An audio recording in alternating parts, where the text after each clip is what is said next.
एटली की जो सरकार है, 1945 के आम चुनावों में सर क्लीमेंट एटली की जो सरकार है वो बन गई, लेबर पार्टी वहां पर आ गई। और क्लीमेंट एटली ने 1946 में 14 मार्च 1946 को ये डिक्लेयर किया लोअर हाउस में कि भारतीयों को स्वतंत्र होने का अधिकार है। और उन्होंने ये भी घोषित किया कि हम सबसे पहले एक मिशन भेजेंगे, पार्लियामेंट्री मिशन भेजेंगे इंडिया, जो वहां के नेताओं से वार्ता करेगा और जल्दी से जल्दी ये कोशिश करेगा कि जो शासन है या सत्ता है वो भारतीयों को दे दी जाए, ट्रांजिशन उसमें कर दिया जाए। और इसी क्रम में कैबिनेट मिशन भारत भेजा गया। कैबिनेट मिशन इसका नाम इसीलिए है क्योंकि ये ब्रिटिश कैबिनेट के मेंबर्स थे, इसमें जो शामिल लोग थे। स्टैफोर्ड क्रिप्स थे उसमें, पैथिक लॉरेंस थे, एबी अलेक्जेंडर थे। ये तीन लोग उसमें थे। पैथिक लॉरेंस इसके चेयरमैन थे इस मिशन के। तो इन्होंने एक योजना प्रस्तुत की कैबिनेट मिशन ने कि ये किया जाएगा कि भारत में एक सबसे पहले तो इंटरिम गवर्नमेंट बनाई जाएगी, अंतरिम सरकार, जो कि तब तक शासन को चलाएगी जब तक कि लोगों के द्वारा चुनी गई सरकार ना बन जाए। और ये चुनाव कराए जाएंगे यहाँ पर, इन चुनावों के आधार पर संविधान सभा का गठन किया जाएगा, कॉन्स्टिट्यूएंट असेंबली का, जो कि भारत का संविधान निर्धारित करेगी। और भारत में बाद में इसी संविधान के आधार पर जो शासन है वो चलाया जाएगा। एक चीज ये थी। दूसरी चीज इसमें ये थी, कैबिनेट मिशन में ही कैबिनेट मिशन ने पाकिस्तान की मांग को ठुकरा दिया और भारत की जो एकता है इसे बनाए रखने की बात कही थी, क्योंकि भारतीय लोगों ने सर्व किया था ब्रिटेन को, पैसे से भी, ताकत से भी, धन जन सब तरीके से। और यूनाइटेड इंडिया ब्रिटिश इंटरेस्ट में भी था, फॉरेन पॉलिसी के इंटरेस्ट में भी था। तो ये भी निर्धारित हुआ। दूसरा ये निर्धारित हुआ कि जो कॉन्स्टिट्यूएंट असेंबली बनेगी, अब देखो कोई मशीनरी तो यहाँ थी नहीं इतनी बड़ी, इतने बड़े लेवल पर चुनाव कराने की, क्योंकि भारत की जनसंख्या उस समय लगभग 39 करोड़ के आसपास थी, 39 करोड़। तो ये तो था नहीं कि चुनाव इतने बड़े लेवल पर कराए जाएं कि डायरेक्ट चुनाव हो। तो ये डिसाइड हुआ कि जो कॉन्स्टिट्यूएंट असेंबली है वो इनडायरेक्टली बनेगी। पहले प्रोविंशियल असेंबली के इलेक्शन होंगे और प्रोविंशियल असेंबलीज के जो लोग होंगे यानी एमएलए पहले चुने जाएंगे, और फिर प्रोविंशियल असेंबली के जो लोग होंगे वो कॉन्स्टिट्यूएंट असेंबली के लोगों को चुनेंगे। तो इसलिए वो एक इनडायरेक्ट चुनी हुई बॉडी बनी गई, या बॉडी बननी थी। 10 लाख की पॉपुलेशन पर एक व्यक्ति को चुना जाना था, क्योंकि उस समय मतलब लगभग जनसंख्या 39 करोड़ से 40 करोड़ के आसपास थी। तो वही 390 के आसपास मेंबर्स को लिया जाना था। ये भी निर्धारित हुआ। और क्या निर्धारित हुआ इसी में ही कैबिनेट मिशन में, कि जो जितने भी प्रांत हैं, प्रोविंसेस हैं, उनमें प्रोविंसेस की जनसंख्या के हिसाब से उन्हें सीटें दी जाएंगी। जिस प्रोविंस की जनसंख्या जितनी ज्यादा है उसके पास कॉन्स्टिट्यूएंट असेंबली में उतनी ही ज्यादा सीटें रहेंगी। ऐसे ही प्रत्येक समुदाय को भी उनकी जनसंख्या के अनुपात में सीटें दी जाएंगी। जैसे मुस्लिम्स को तो उनकी जनसंख्या के अनुपात में सीटें दी जाएंगी, हालांकि सीटें उनको फिर ज्यादा दी गई थी, अनुपात से भी ज्यादा दी गई। 25% के आसपास पॉपुलेशन थी, और टोटल उस समय मुस्लिम्स की, और जो सीटें उनको दी गई थी वो 79 सीटें निर्धारित की गई कॉन्स्टिट्यूएंट असेंबली में। 25 से कम थी कुछ, लेकिन 79 सीटें निर्धारित की गई। बाकी सब समुदायों को उनकी जनसंख्या के पॉपुलेशन के अनुपात में ही सीटें दी गई। 3 लेवल पर समुदाय को बांट दिया गया था। जो कम्युनिटीज थी वो 3 पार्ट्स में डिवाइड की गई थी। एक सामान्य जनरल, जिसमें हिंदू, जैन, बौद्ध और ईसाई, ये सब लोग शामिल थे। दूसरी मुस्लिम और तीसरा सिख। ये 3 पार्ट्स में डिवाइड कर दी गई। इसीलिए 389 मेंबर्स निर्धारित किए गए कॉन्स्टिट्यूएंट असेंबली में, और 389 मेंबर्स को फिर बाद में डिवाइड कर दिया गया था उनकी प्रोविंसेस में, उनकी प्रोविंसेस की पॉपुलेशन के आधार पर। इन 389 में से मैं ये लिखवाऊंगा आपको आगे, थोड़ा थोड़ा इसको समझ लें। 389 जो टोटल मेंबर्स थे, इनमें से 292 तो ब्रिटिश प्रोविंसेस से आने थे, और 93 जो मेंबर्स थे वो जो देसी रियासतें थी, नेटिव स्टेट थे, वहां से लिए जाते। और बाकी जो 4 मेंबर थे वो कमिश्नरी क्षेत्र थे। कमिश्नरी क्षेत्र माने डायरेक्ट जो सेंटर से एडमिनिस्टर हो रहे थे। इनमें 4 एरियाज थे, वहां से आने थे। 4 कौन कौन से थे? एक तो अजमेर था, एक कुर्ग था, एक दिल्ली था, और एक मारवाड़ था। ये 4 एरिया थे जो कि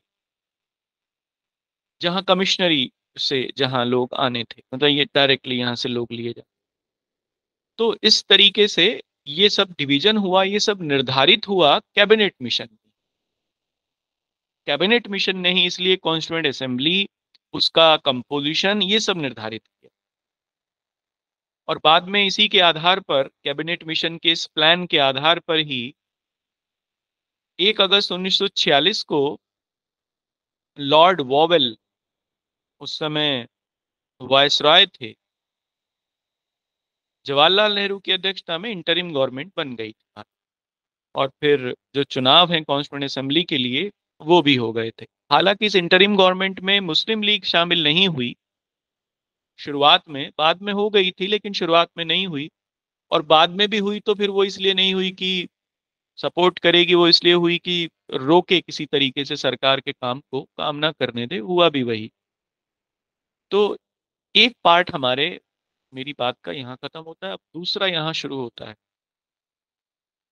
देखो, संविधान सभा की बात की कैबिनेट मिशन ने, लेकिन संविधान सभा का विचार कहाँ से आया, ये आइडिया कहाँ से आया इंडियन लीडरशिप को कि, और कैसे फिर कॉन्स्टिट्यूएंट असेंबली का गठन हुआ, कैबिनेट मिशन के इस आइडिया के को कैसे एक्सेप्ट किया? क्योंकि कई और भी फॉर्म होने हो सकते थे भारत में शासन चलाने के, तो कोई और भी बातें हो सकती थी, तो कॉन्स्टिट्यूएंट असेंबली ही क्यों? इसके ऊपर बात मैं रखता हूं अपनी, इसको समझना।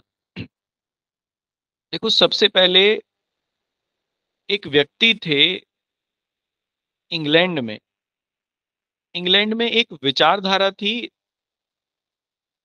उसे इगैलिटेरियन कहते थे। Egalitarian school of thought. Egalitarian का के एक सबसे बड़े विद्वान थे इगैलिटेरियन स्कूल ऑफ थॉट के, सर हेनरी मैन उनका नाम था। इगैलिटेरियन माने समतावादी, यानी जो इस बात में यकीन रखते हैं कि सब लोगों को ईश्वर ने बनाया है और समान बनाया है। इसके एक आइडियोलॉग थे सबसे बड़े, sir Henry man. Sir Henry man ने सबसे पहले संविधान सभा का विचार रखा कि देशों में क्या होना चाहिए कि जब कोई सिस्टम को बनाया जाए तो वो सिस्टम वो हो जो लोगों को सही लगता हो और लोगों की राय के ऊपर आधारित हो। क्यों? क्योंकि अंततः लोग ही गवर्न होने हैं उससे। इसलिए लोग क्या करें, अब चूंकि जनता की जो बुद्धि है वो सामान्य बुद्धि होती, अपने मामले में वो एक्सपर्ट नहीं होते, तो वो सामान्य बुद्धि के लोग क्या करें, लेकिन सामान्य बुद्धि के लोग ये जरूर होते, इतने होते हैं कि उनमें सही और गलत की पहचान होती। तो वो क्या कर सकते हैं, अपनी इस बुद्धि का इस्तेमाल करके ऐसे लोगों को चुन लें जो इस फील्ड के एक्सपर्ट हों या विधि फील्ड के एक्सपर्ट हों, क्योंकि कानून बनाने का काम करना है उन्हें। और फिर वो एक संविधान सभा का गठन करें जिसके आधार पर आगे शासन व्यवस्था निर्धारित हो। ये विचार सबसे पहले हेनरी मैन ने रखा। बाद में इसी विचार को अपनाया गया सबसे पहले अमेरिका में, और वहां रिटन कॉन्स्टिट्यूशन की जो कॉन्सेप्ट है उसे लागू किया गया 1786 में। फिर उसके बाद फ्रांस में इसे लागू किया गया रिटन कॉन्स्टिट्यूशन के रूप में। तो ये दो देश सबसे पहले थे जिन्होंने हेनरी मैन के इस थ्योरी को या इस आइडिया को एक्सेप्ट किया। अब इंडिया की बात करते हैं। इंडिया में सबसे पहले तिलक ने असेंबली में, महाराष्ट्र असेंबली के या बॉम्बे असेंबली के वो मेंबर थे, वहां उन्होंने एक प्रस्ताव रखा, एक बिल पेश किया जिसे स्वराज बिल के नाम से जाना जाता है। और इस स्वराज बिल में संविधान सभा के बारे में बहुत हल्की सी बात थी कि लोगों के द्वारा चुनी हुई संस्था हो जो कि कानून बना सके। इस स्वराज विधेयक में सबसे पहले मिलती है। फिर उसके बाद 1922 में गांधी जी के भारतीय संविधान सभा का विचार रखा गांधी जी ने। उन्होंने ये कहा कि जो भारतीय संविधान है या शासन प्रणाली है वो निर्धारित की जाए भारतीय लोगों के द्वारा, और भारतीय लोग क्या करें, एक संविधान सभा का गठन करें जैसे कि अमेरिका में हुआ। और ये संविधान सभा जो हो ये चुने हुए लोगों की हो। बाद में मोतीलाल नेहरू ने 1924 में जो वो नेहरू रिपोर्ट प्रस्तुत की, उस नेहरू रिपोर्ट में भी संविधान सभा के विचार की बात थी, लेकिन औपचारिक लेवल पर। अब ये सब अनौपचारिक बातें थी। औपचारिक मतलब ऑफिशियल लेवल पर जो सबसे पहले विचार रखा संविधान सभा का वो रखा एम एन रॉय ने, मानवेंद्र नाथ रॉय ने।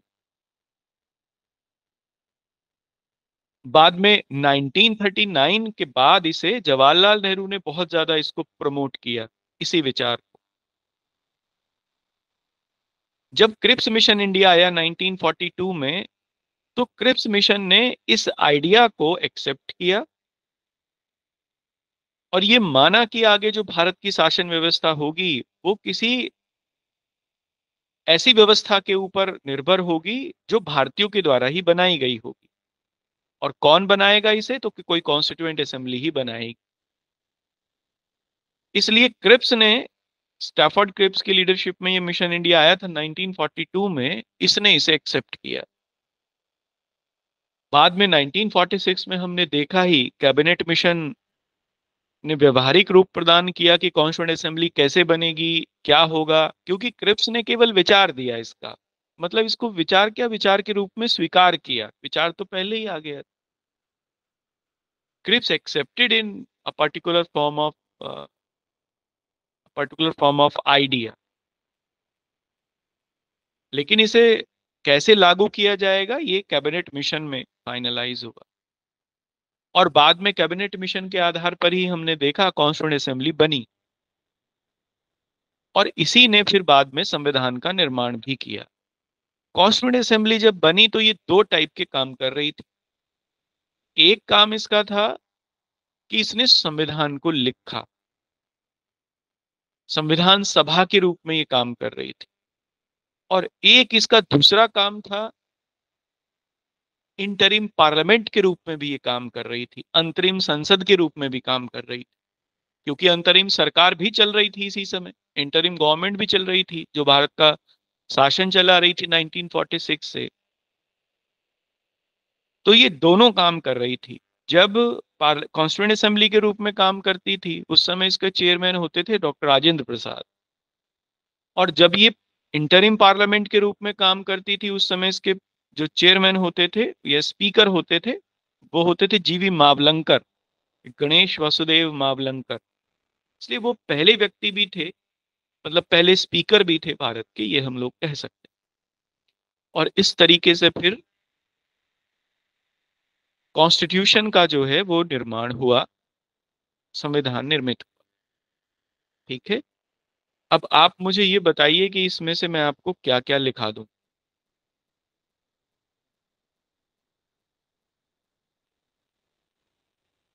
लिखा दूं ये सब, या याद रहेगा?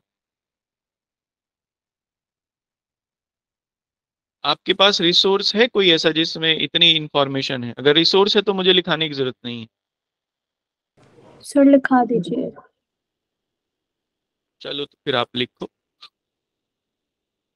इसमें सबसे पहले पॉइंट से लिखना, इसमें हेडिंग डालना, संविधान सभा, संविधान सभा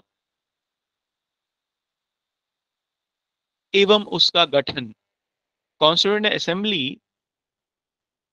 constituent assembly and its composition. ठीक है। पहला पॉइंट लिखना, वैश्विक स्तर पर,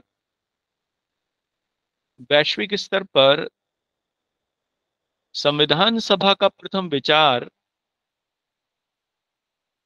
संविधान सभा का प्रथम विचार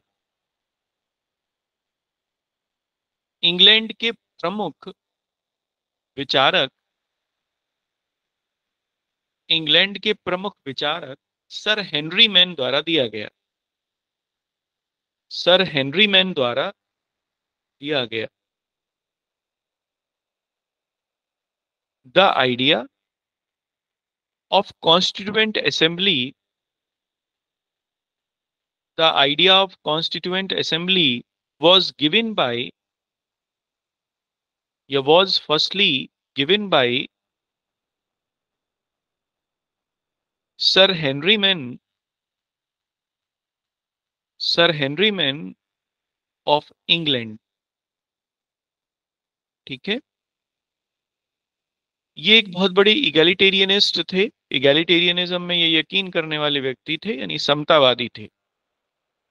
कंटिन्यूएशन में लिखना, इस विचार को सर्वप्रथम, इस विचार को सर्वप्रथम अमेरिका एवं फ्रांस में लागू किया गया, अमेरिका एवं फ्रांस में लागू किया गया। And this idea firstly executed, firstly executed in America and France, क्योंकि अमेरिका एवं फ्रांस के, क्योंकि अमेरिका एवं फ्रांस के संविधान का गठन या संविधानों का गठन,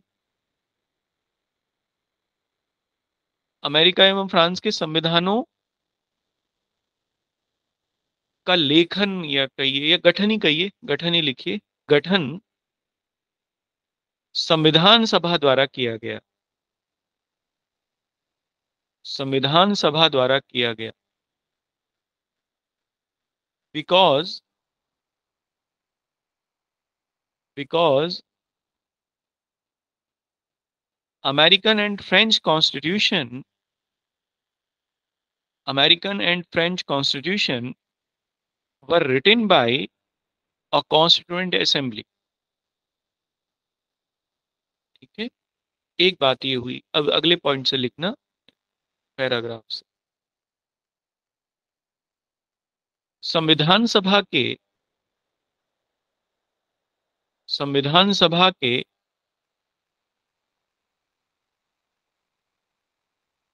विचार के बारे में, संविधान सभा के विचार के बारे में सबसे पहली जानकारी, सबसे पहली जानकारी तिलक के स्वराज विधेयक में प्राप्त होती है। तिलक के स्वराज विधेयक में प्राप्त होती है। The first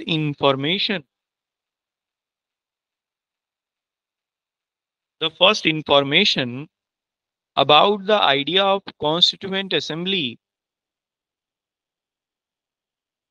about the idea of constituent assembly found in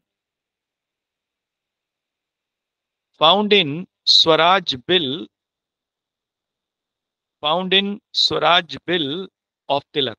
ठीक है, ब्रैकेट में लिखना 1895, क्योंकि 1895 में आया था। कंटिन्यूएशन में ही लिखना। 1922 में sir Swaraj bill of Swaraj bill of 1895 या स्वराज बिल ऑफ तिलक, जो भी लिखना चाहें, तो जो भी आपने लिखा हो उसके हिसाब से। नेक्स्ट लिखिए 1922 ईस्वी में 1922 ईस्वी में गांधी जी ने घोषित किया कि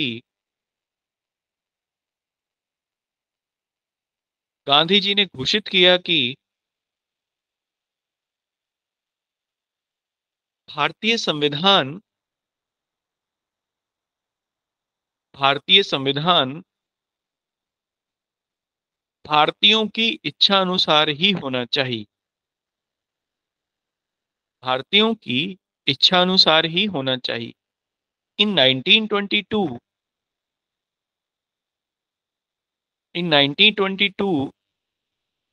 गांधी जी डिक्लेयर्ड दैट, यहां से सवाल आए हैं, याद रखना।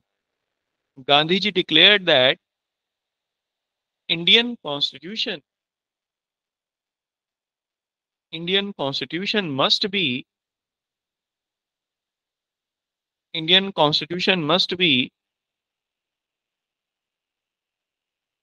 अकॉर्डिंग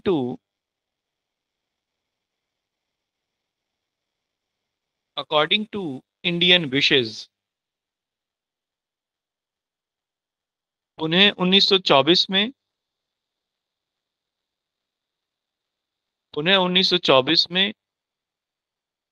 मोतीलाल नेहरू द्वारा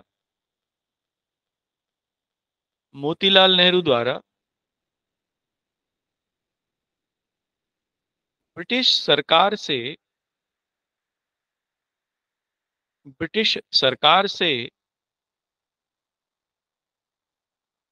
संविधान सभा के निर्माण की मांग रखी।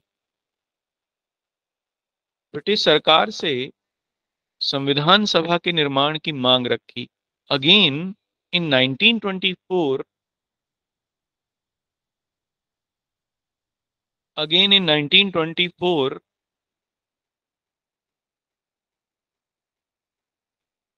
मोतीलाल नेहरू डिमांडेड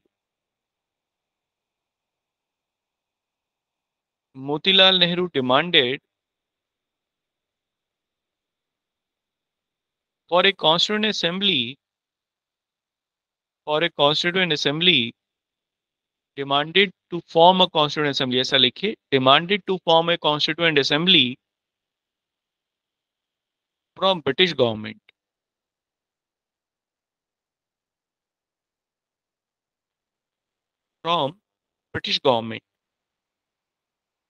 ठीक है, अब अगले पॉइंट से लिखना। परंतु आधिकारिक रूप से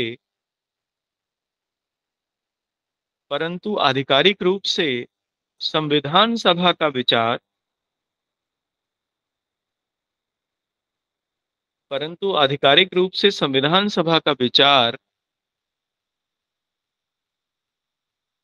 सर एम एन रॉय द्वारा रखा गया। सर एम एन रॉय या मानवेंद्र नाथ रॉय द्वारा रखा गया। But officially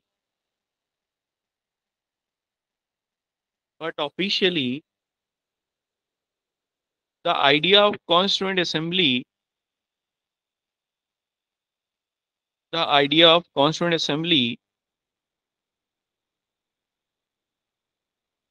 put forward by M.N. Roy. M.N. Roy, ठीक है। नेक्स्ट लिखना अगले पॉइंट से। 1942 के 1942 में लिखिए, 1942 में आए, 1942 में आए क्रिप्स मिशन ने 1942 में आए क्रिप्स मिशन ने भारत में संविधान सभा के गठन की भारत में संविधान सभा के गठन की या गठन को स्पष्टतया स्वीकार किया, स्पष्टतया स्वीकार किया। But Cripps mission of 1942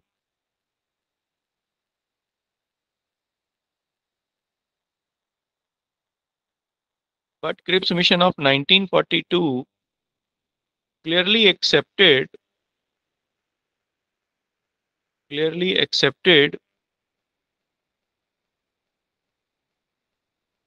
the idea of constituent assembly, the idea of constituent assembly एवं 1946 के कैबिनेट मिशन द्वारा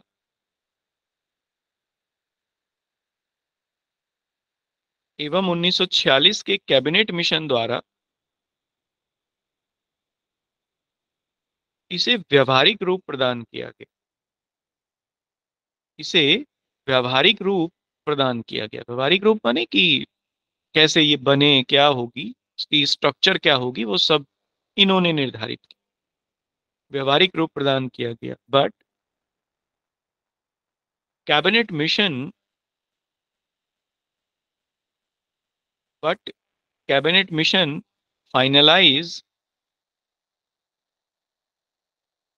finalize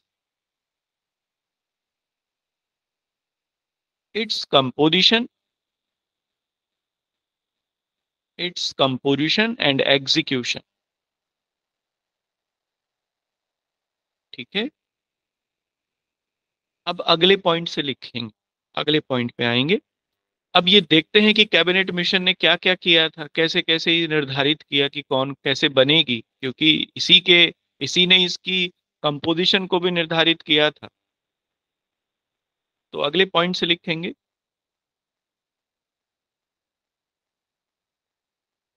कैबिनेट मिशन के अनुसार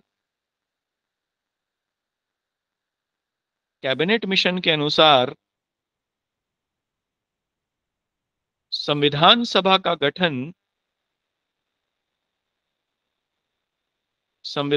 का गठन प्रांतीय विधानसभाओं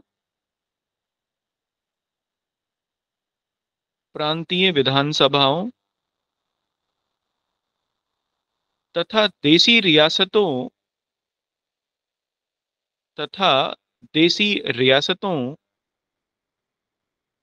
के प्रतिनिधियों द्वारा किया जाएगा।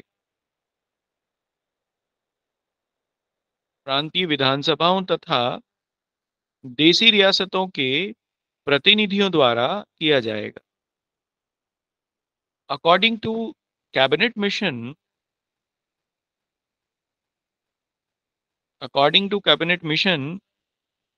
Constituent Assembly would be formed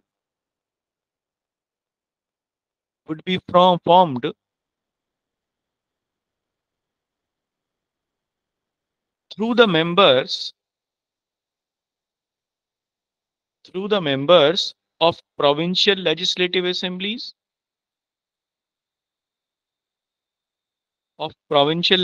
assemblies, and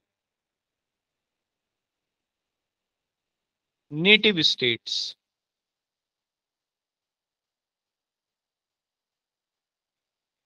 संविधान सभा के सदस्यों का चुनाव संविधान सभा के सदस्यों का चुनाव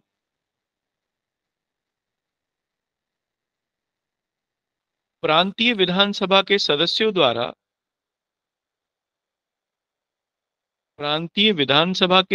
द्वारा अप्रत्यक्ष निर्वाचन प्रणाली द्वारा किया जाएगा।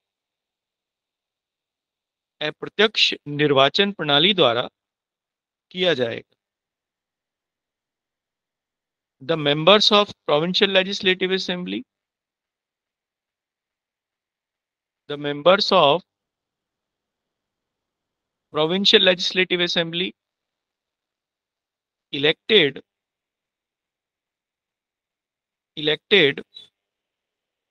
the members of constituent assembly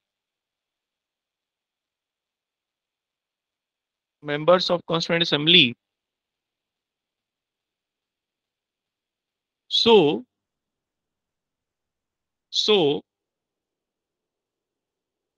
constituent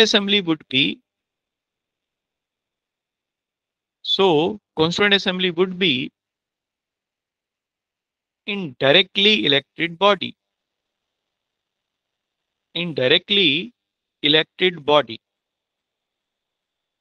यहां तक क्लियर है बात? कोई समस्या?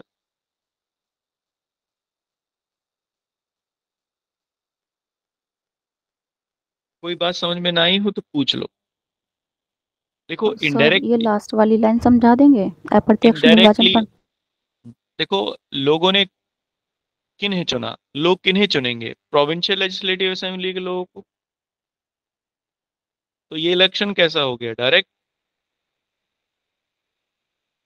लेकिन कॉन्स्टिट्यूएंट असेंबली के लोगों को लोग नहीं चुनेंगे। कॉन्स्टिट्यूएंट असेंबली के लोगों को चुनेंगे प्रोविंशियल लेजिस्लेटिव असेंबली के लोग। इसका मतलब ये हुआ कि संविधान सभा प्रत्यक्ष रूप से चुनी हुई संस्था नहीं हुई, डायरेक्टली इलेक्टेड बॉडी नहीं थी। डायरेक्टली इलेक्टेड वो होती है ना जिसमें सीधे तौर पर लोग चुनेंगे। इनडायरेक्टली इलेक्टेड थी, लोगों ने किसी को चुना और किसी ने फिर कॉन्स्टिट्यूएंट असेंबली के लोगों को चुना। तो इसीलिए संविधान सभा का जो चुनाव था दैट वाज इनडायरेक्ट इलेक्शन, अप्रत्यक्ष रूप से चुनाव हुआ उसका। अब क्लियर है सबको? जी सर। नेक्स्ट लिखिए इस अगले पॉइंट से। सामान्यतः 10 लाख की जनसंख्या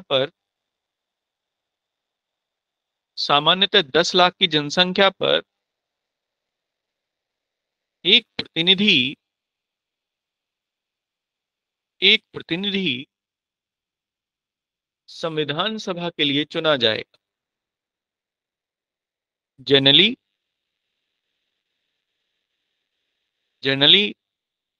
every member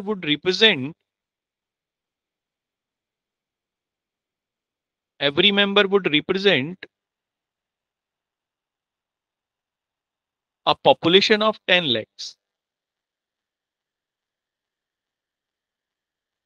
नेक्स्ट लिखिए, प्रत्येक प्रांत अपनी जनसंख्या के अनुसार, या प्रत्येक प्रांत को, ऐसा लिखिए, प्रत्येक प्रांत को उसकी जनसंख्या के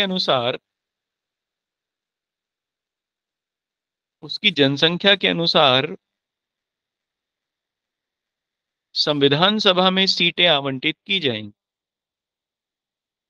संविधान सभा में सीटें आवंटित की जाएंगी। every province would be given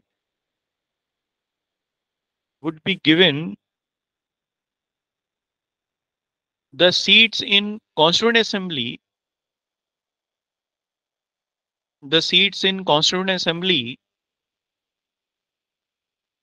according to their population. Next लिखिए, संविधान सभा में समुदायों का प्रतिनिधित्व भी समुदायों का प्रतिनिधित्व भी उनकी जनसंख्या के अनुपात में होगा।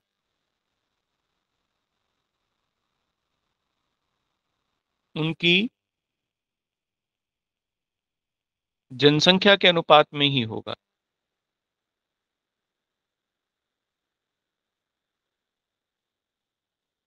The representation of various communities,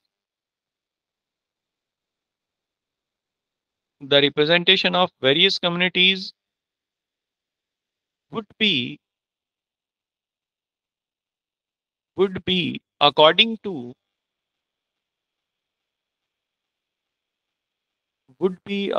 to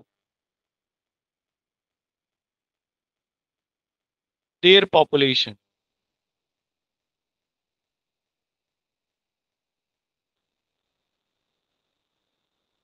अच्छा, अलग ये 3 समुदाय चुने गए थे, और इन 3 समुदाय के जो लोग हैं उनको भी उनके लोगों के द्वारा ही चुना गया था। जैसे मुस्लिम समुदाय के जो लोग थे वो केवल मुस्लिम्स के द्वारा ही चुने गए थे, जिनका उन्होंने जिनको उन्होंने वोट दिया। और आप देखो इस आधार पर भी चुनाव, हालांकि मोटे तौर पर यही था कि मुस्लिम लीग जो थी वो मुस्लिम बाहुल्य क्षेत्रों में जीती, और कांग्रेस हिंदू बाहुल्य क्षेत्रों में ज्यादा सीटें जीती। लेकिन ऐसा नहीं था कि ये बिल्कुल ही अ, एक लाइन ही खिंच गई हो कि मुस्लिम लीग केवल मुस्लिम भागों में ही जीती। मुस्लिम लीग को जो सीटें आवंटित थीं उससे भी कम पर जीत पाई।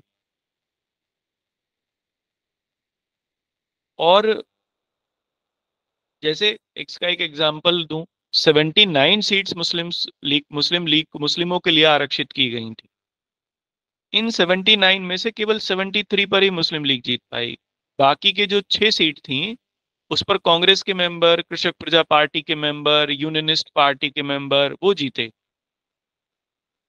इसका मतलब ये था कि सभी मुस्लिम ये नहीं चाहते थे कि पाकिस्तान बने या मुस्लिम लीग की जो मांगे हैं वो जायज।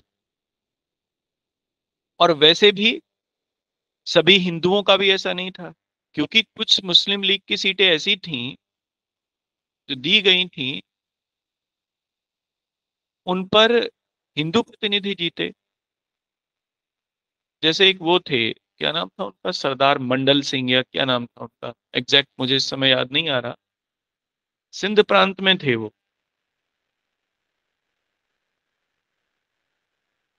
वहां की कोई वो अ, रियासत के सदस्य थे या क्या थे, एग्जैक्ट तो मुझे इस समय याद नहीं है। सरदार मंगल सिंह नाम था या कुछ ऐसे ही था उनका। वो हिंदू थे लेकिन मुस्लिम लीग के सीट से जीते। और बाद में पाकिस्तान की जो पहली कैबिनेट बनी उसमें वो सदस्य भी थे, बाद तक भी सदस्य रहे। तो ऐसा नहीं था, जैसे सामान्य जो सीटें थी वो कि 213 थी, 213 सीटें सामान्य लोग सीटें थी सामान्य समुदाय की, और कांग्रेस केवल 208 जीती। इसका मतलब ये भी था कि सारी सीटें जो कांग्रेस जिनको क्लेम कर रही होगी, या ऑब्वियसली वो अम, हिंदुओं ने, मतलब ये था कि हिंदुओं ने सब वोटें मुस्लिमों को, कांग्रेस को नहीं दी, और मुस्लिमों ने सब वोटें मुस्लिम लीग को नहीं दी। ऐसा नहीं हुआ। ये इससे ये पता चलता है कि यहां तक भी जब तक बंटवारा हो रहा था और लोग आपस में लड़ रहे थे, तब भी दोनों समुदायों के बीच इंटर कनेक्शन था। एक परमिबिलिटी थी, एक पारस्परिकता थी। वो समाप्त नहीं हुई, खत्म नहीं हुई थी। पाकिस्तान बनने के ना बाद खत्म हुई ना उससे पहले खत्म। बाकी जो विषय है ये तो सब राजनीतिक है।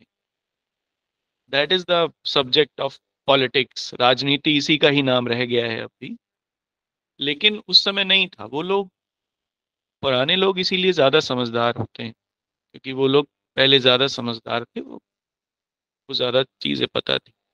अब पता नहीं कौन सी दुनिया में लोग रहते हैं। लिखिए इसमें अगले पॉइंट में। मान्यता प्राप्त समुदाय 3 थे। मान्यता प्राप्त समुदाय 3 थे। There were 3 recognised communities. Recognised communities. पहला सामान्य, दूसरा मुस्लिम और तीसरा सिख। ठीक है, इन तीनों को रिकॉग्नाइज कम्युनिटी के रूप में माना गया। अब इसीलिए वो खालिस्तान वाला जो मामला है ना, वो यहीं से है, क्योंकि सिखों में एक दल ऐसा भी था जो अंग्रेज परस्त था शुरुआत से ही, जिनका गुरुद्वारों के ऊपर कब्जा था। वो एक अलग राज्य की मांग करते थे। आप आगे पढ़ोगे, श्री गुरुद्वारा प्रबंधक कमेटी बनी उसी समय, एसजीपीसी एक्ट के अंतर्गत ही वो बनी थी।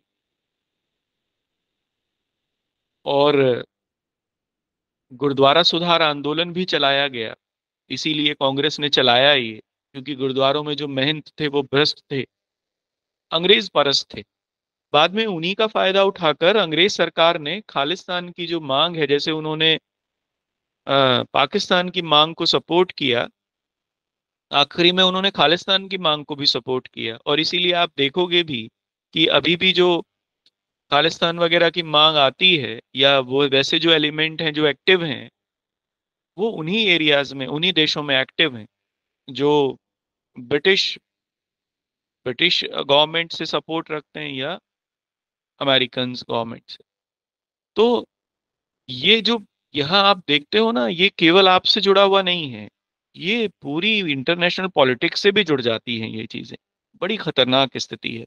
और हम लोग केवल व्हाट्सएप यूनिवर्सिटी का ही सहारा लेते हैं चीजों को देखने में, और जो दिखाया, मतलब सोशल मीडिया कितना हमें मैनिपुलेट कर रही है, ये हम लोगों को भी नहीं पता है। सिख ये 3 कम्युनिटी थी। अच्छा, देसी रियासतों के जो सदस्य चुने जाने थे, वो इलेक्टेड नहीं थे, उनका चुनाव नहीं होना था, बल्कि देसी रियासत की ओर से एक समिति गठित होगी, और वो समिति जो होगी वो अपने मेंबरों को भेजेगी, नियुक्त करेगी, निर्वाचित नहीं करेगी। इसलिए देसी रियासतों से जो 73 के आसपास मेंबर थे, 93, वो नॉमिनेटेड थे। इसीलिए कहते हैं कि संविधान सभा हाफ इलेक्टेड और हाफ नॉमिनेटेड, क्योंकि इलेक्टेड तो केवल 292 थे, बाकी जो भी थे 93 और 4 97 मेंबर्स, वो नॉमिनेटेड थे। तो एक कभी कभी स्टेटमेंट ये आता है पूछने के लिए कि पूरी तरीके से इलेक्टेड थी, तो नहीं कहेंगे कि नहीं, इलेक्टेड नहीं थी, कुछ इलेक्टेड थी, कुछ नॉमिनेटेड थी। तो अगले पॉइंट में लिखेंगे, देसी रियासतों से सदस्यों का चुनाव, देसी रियासतों से सदस्यों का चुनाव एक समिति के द्वारा किया जाना था। एक समिति के द्वारा किया जाना था। The members from native states, the members from native states must be elected, बल्कि नॉमिनेट लिखिए, must be nominated by a committee. अगले पॉइंट से लिखना, इस प्रकार संविधान सभा, इस प्रकार संविधान सभा आंशिक निर्वाचित, आंशिक निर्वाचित एवं आंशिक नामित थी। आंशिक नामित थी। So constituent assembly was partly nominated and partly elected। एक तो पॉइंट ये है, एक नोट करके लिखिए यहां पर। देखो, हैदराबाद की जो रियासत थी उसने अपना कोई प्रतिनिधि नहीं भेजा था कॉन्स्टिट्यूएंट असेंबली में। संविधान सभा में इनके कोई प्रतिनिधि शामिल नहीं हुए, और कारण यही था क्योंकि ये पाकिस्तान की जो मांग थी मुस्लिम लीग की, उसको हर तरीके से सपोर्ट कर रहे थे। तो उनका मानना ये था कि फिर संविधान सभा में क्यों ही हम किसी को भेजेंगे, ये यूनाइटेड है, ये यूनाइटेड भारत की बात करती है। तो आप इसमें नोट करके लिखना, हैदराबाद एक ऐसी रियासत थी,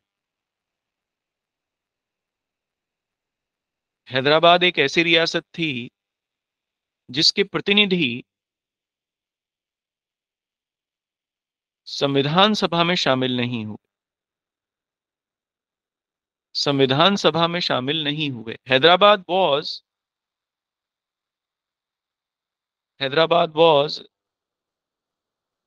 the only native state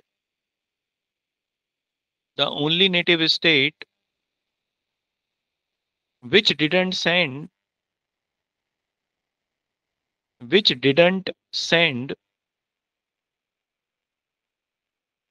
its representatives in constituent assembly,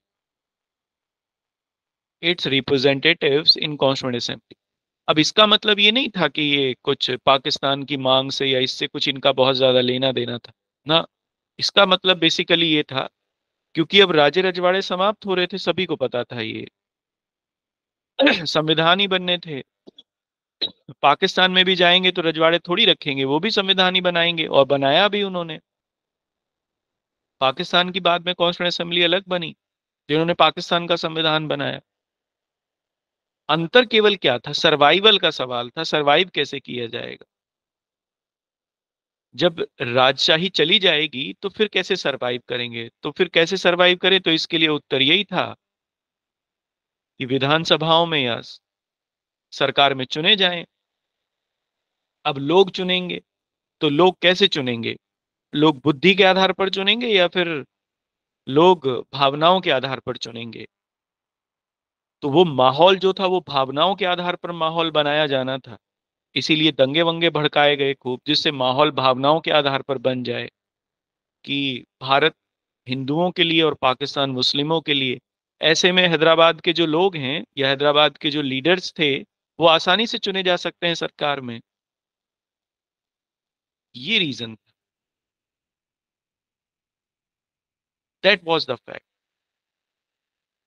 हमेशा जो शासन करने वाले लोग होते हैं उनमें शासन करने की एक कला होती है। नीत्शे ने किया, कहा ये, उन्होंने ये कहा कि शासन करना एक कला है, और वो व्यक्ति जो इस कला को जान गया वो जो कर रहा है वो फिर सही कर रहा। तो इसलिए अगर शासन करना है तो फिर वो ऐसे ही करना पड़ेगा, आपको ये करना ही पड़ेगा। इजीली, आसानी से तभी हो सकता है, नहीं तो वहां तक पहुंचने की राह मुश्किल है, आसान नहीं है। लेकिन इस रास्ते से आसानी से पहुंचा जा सकता है, लोगों को लड़ाकर या ऐसे मुद्दों को इंपॉर्टेंस देकर। तो that was the easiest thing, और ये हुई है शुरुआत से, अब भी वही हो रही, क्योंकि ये आसान तरीका है कमियों को छुपाने का और सत्ता पर काबिज होने का। ये कैबिनेट मिशन की चीजें थी जो मैंने आपको लिखवाई। हमारा ये कंप्लीट हो गया। कल हम लोग इंटरिम गवर्नमेंट को देखेंगे कि अंतरिम सरकार का गठन हुआ और कॉन्स्टिट्यूएंट असेंबली का गठन हुआ, दोनों का कल गठन कर देंगे। कौन कौन मेंबर्स थे इंटरिम गवर्नमेंट में शामिल हुए, कॉन्स्टिट्यूएंट असेंबली में कौन कौन शामिल हुए, और फिर संविधान कैसे बना, इसके ऊपर भी हम लोग चर्चा करते हैं। ठीक है। चलिए यहाँ तक रखते हैं, कोई क्वेरी है तो पूछ लीजिए, क्योंकि मैं समझता हूँ कि यहाँ से आपको क्वेश्चंस मिल जाएंगे।